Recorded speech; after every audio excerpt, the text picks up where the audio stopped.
What is up, guys? We are live here with Pro Play Games with our blue purple KAIDO deck. This is definitely one of the leaders that kind of just like caught my eye. I really like the blue and purple in this set, and I figured we can experiment with one of the two blue purple leaders out of the new set, Romance Dawn. Now you have KAIDO and you also have Crocodile. So we decided to go with KAIDO just because it does give you like accelerated RAM, so it does help you hit those big bombs before other decks. And purple always has great removal, so because of that you're able to like proc his ability much easier.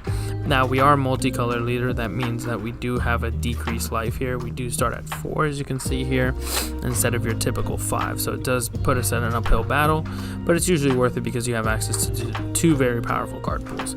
Now, without further ado, if you like anything in this profile, make sure you guys check out proplaygames.com for any singles, or you can check out our affiliate link down below for TCG Player, where you can shop from any seller, and by clicking that link, it really helps support the channel. So, without further ado, let's get into our blue purple KAIDO deck. We're going to start out with the Law card. A Law is what we're going to need to play. One of the main reasons why you're blue, because honestly purple doesn't have access to 1-drop blockers, so you want to be able to play something that's really powerful within the blue archetype, which is going to be Law here. He is a weak character, but he does have the ability to pretty much block anything, so typically you want to have these blockers as weak as possible, so that you don't have to invest too much Dawn into them when you play them, and they can pretty much block anything. So you got to be careful with some cards like Luffy that don't allow their characters to get blocked, but other than that, I think Law is a great card. Also, if you see later, you'll see the synergy as to why we play Law in this particular build as well. We're going to go in cost order. So the next card here we're going to be playing is 4 Who's Who. Who's Who is especially busted in this leader because of your leader's ability to be able to proc off Who's Who. So typically your turn 2 wants to include the island, with your turn 3 being Who's Who, because then you can Dawn -1, KO something, and your leader will then proc as long as you have a Dawn on him to accelerate that Dawn that you just minused to bring it back in active. So it's very important to note also that the Dawn that you get with your leader brings it in active, so you can actually use it right out the gates, which is super powerful and makes Who's Who an even better value card in this specific build. Next, for the 4 drops, and you can see that we don't really play a lot of low drops in this deck because typically we are playing for like the long game, so we're going to get to a large amount of Dawn very fast in this deck, so we want to make sure that we have some pretty value plays that we can make, very impactful plays that we can make. So hopping all the way to the 4 drop slot, we have Gecko Moria. Gecko Moria is really good because, as I mentioned before, the Law is a card that you can buy back with the Gecko Moria.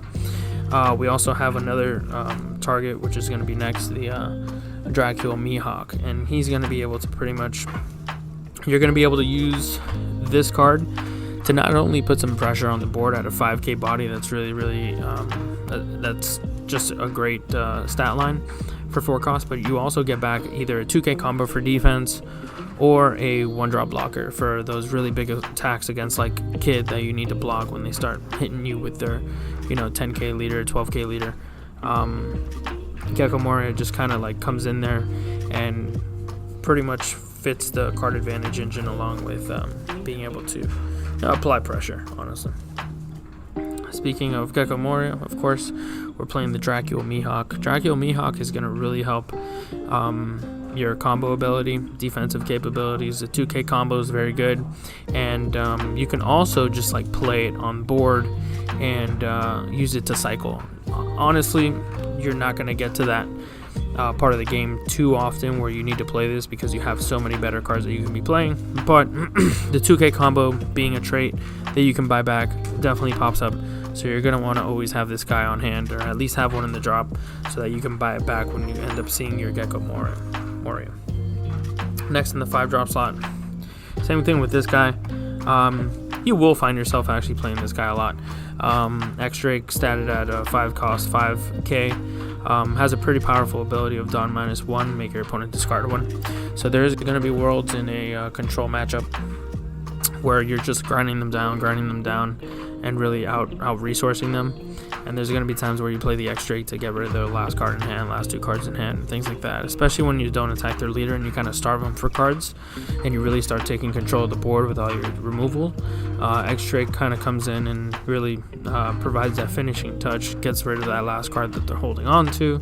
That's really powerful, or just really swings the tempo in your way. So worst case, it is a 2K combo, and 2K combos are pretty mandatory in these defensive style decks. Next is going to be at the 5-drop slot as well. Is going to be Queen. Queen's super good. I mean, this is just a card that you're going to see anytime that you can play purple. You always want to play this. It's a net 1, dawn -1, draw 2, discard 1. So you have that nets you 1 card. And what makes this card so powerful is really the discard, honestly, because you get those dead non-counterable cards out of your hand. You get those extra Onigashima Islands out of your hand. You get those uncomboable extra Kings, extra Kaidos, things that you don't really need to see out of your hand. And it's a 6K blocker, so don't be afraid to attack with this. It's an extremely powerful card at 5 cost for 6K. It's actually above average as an offense or defensive threat. Next, we're going to play King. Now, I like King a lot more in this deck too, just like Who's Who, because in this leader, it pretty much reads 6 cost, not 7 cost, and -1 dawn, not -2 dawn. Because like we mentioned before, once you destroy one of your opponent's characters, as long as you have Kaido out, Kaido's going to be able to re-ramp you one of those cards. So typically on your removal cards, you'll have that dawn -1, or in this case, you have a dawn -2 on this King. But with Kaido, once you do destroy a character, you'll be able to bring back one of those dawn inactive. So net makes him a lot cheaper in this build. Also, we're opting for the 7-drop King instead of the 6-drop King, even though you can play the 6-drop King, because 7-drop King is just so much better against the current metagame right now, which is like a lot of red. Also green is just very good against green as well too. The only thing that 7-drop King is probably worse against is purple, and potentially blue sometimes. But honestly, most of the time you're always going to want to go with the 7-drop. It does also provide a 2-for-1 advantage, which, like I mentioned before, card advantage is a big thing, and that's typically why control decks see a lot of success, because they can out-resource and out-value their opponents. Then we're playing, getting on to the 9-drops here. We're playing 2 9-drops starter deck Kaidos. So these are the ones that you can find in the starter deck. Same thing with this guy. If you're going up to 10 dawn, you can attach 1 dawn to your leader, play your 9-drop Kaido, pretty much tap out at that point, be able to kill something, and like we mentioned, we're going to dawn -5 first to kill something. Then Kaido leader is going to trigger, bring back a resource. So that's pretty powerful. Then if you have Island out, you'll regain another resource. So after you -5, instead of like typically starting your next turn at 5, you could be starting your turn at 7, 8, yeah, almost going to 10 almost immediately. So pretty good card. Obviously the rush becomes almost like a double removal spell, because when he comes down, he kills something, then he can ram himself into something else, which sometimes you do instead of attacking leader, and then it's just a big 10k threat, which is really hard to get rid of. So only playing 2 copies of all these cards because they're all really good in their own scenario, and you don't want to draw too many of them, especially as a defensive deck. You don't want to clog yourself with too many uncomboable cards at the beginning. And speaking of Kaido, we got our his big brother Kaido from OPO1 Romance Dawn set, and this is the 10-drop that everybody loves. This is the one that on play dawn -6 kill all characters except for himself. So yeah, you only really need to. This is your like late game finisher, and unfortunately there's no scenario, I don't think, that you can get this guy to proc your leader, because you need all 10 to wipe the board, so you'll never be able to recover 1 dawn, unfortunately. But nonetheless, this is part of the reason why you want to set at 10 dawn so fast, because if your opponent's not really respecting it, or they're used to a traditional Kaido deck, this one will kind of get you there a little bit faster than your traditional Kaido deck, at least dropping this 10-drop is. That's it for the characters. Let's move on to the stages. We don't play one stage, of course, Onigashima Island. It's pretty self-explanatory. You just need this in every Kaido deck, just simply because, any Animal Kingdom pirate. So you can play this in Kaido King and the other Kaido. You cannot play this in Crocodile, unfortunately. I would love to. But yeah, that's it for the stages. Obviously, we play 4. If we see extras, we just discard it.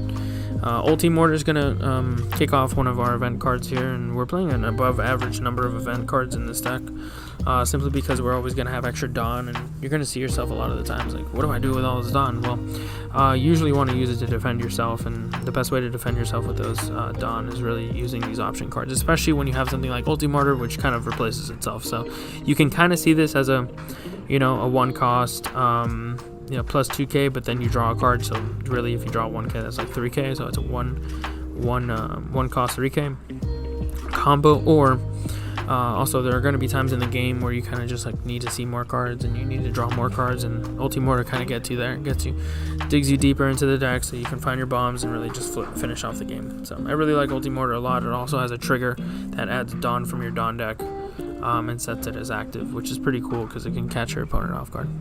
Then we play 4 Blast Breath, of course, from the starter deck. This is just a mandatory card, I think. Anytime you play Onigashima Island, it really makes this card almost free. 1 cost 4k is really good. And speaking of 4ks, we have our Thunder Bagua, and this one's a 2 cost 4k, but it does net you a Dawn. So it does bring out a Dawn from your Dawn deck in rest. Which is pretty good because the requirement for that is you have to be 2 or less to get that extra Dawn. And because we are a 4-life leader, we are going to play, an above average number of this card, because it just procs almost immediately. As soon as you're at 2 life, this card's netting you extra Dawn. So pretty good, and like I mentioned, 4k is a pretty big thing. Like sometimes my opponent attacks me for 12, I have 2 4ks, that's 13 pretty much. That's 8 combo, 8 counter power, and you're 5k leader. Next for the events, we're playing another 2 cost card, Love Mellow. This is like the best option that blue has available, and now because you delve into blue, you do have access to it as yourself. 2 cost is kind of high. We're playing 6 total 2 cost options in the deck, and Love Mellow is good because same as Ulti Mortar, it kind of digs you into the deck. So if you have 3 or less cards when you play this, keep in mind you could be at like 6 cards in hand. If you do a big counter step, by the time you play this Love Mellow at the end of your sequence, and by the time you play it, pay the Dawn for it, if it looks at your hand at that point and you have less than 3, you'll draw a card. So or 3 or less, my bad. So it could be the 4th card coming out of your hand, and then once it hits board, it looks at your hand, checks, looks like you have 3 or less, and then draws you a card. So just drawing cards defensively while defending your life is very good. And then we have Elephant's Marchu. We're only playing 1 of. I think this card's pretty good. A little bit better against red, so you might want to up this if you feel like there's a lot of red around you. But I think it was just too good to not include. You got to be careful with the event count in this deck, because you can't, kind of get carried away with it, and then you really can't really combo as effectively as you want, or you can't like put pressure as effectively as you want. So but yeah, this card's fantastic. Kills a 2 or less character and adds a Dawn as active. So with your leader, it's a 5 cost play, right? Because you gotta attach 1 to your leader, then pay 4 for this. This will bring out 1, and then your leader will proc and bring out another one. So you can go from 5 Dawn to 7 Dawn real quick, and then with the following turns Dawn, you can go up to 9, and then you can 9 drop them almost from there. So this is a nice little accelerant with leader when you pair them together. So definitely a cool card, and you might want to experiment playing with more. Instead of playing with more, we ended up putting in 2 Brachio Bombers, and I like this card because it just, like, for 6, you can also go from 6, I guess you'll go from like 7 like immediately to 10 kind of, and it kills a cost 6 or less, which notably means kill Luffy. Luffy 5-drop is so powerful, and sometimes it's just really hard to get that off the board because it's very sticky. Your opponent will like use everything to like defend it. So Brachio Bomber is one of those few cards in purple that can actually get rid of it. None of the kings can touch Luffy. Only Kaido can really, Kaido 9-drop and Kaido 10-drop are the only ones that can really get rid of it. Everything else kind of just like, it does not cost 6 or higher. So this is a nice little tech piece. Also great trigger ability and and security that also adds you a Dawn. It won't kill anything in trigger, unfortunately, like the Marchu would kill the 2-drop or less, but this one won't kill anything. It'll just bring out a Dawn. But still, nonetheless, like, you want to have as many triggers in your life, which is part of the reason why we play so many events as well too, so that you can kind of catch your opponent off guard. But yep, that pretty much does it, guys. That is the blue purple crocodile. Once again, if you guys are interested in anything in this deck, definitely check out the web store or TCG Player. And until next time.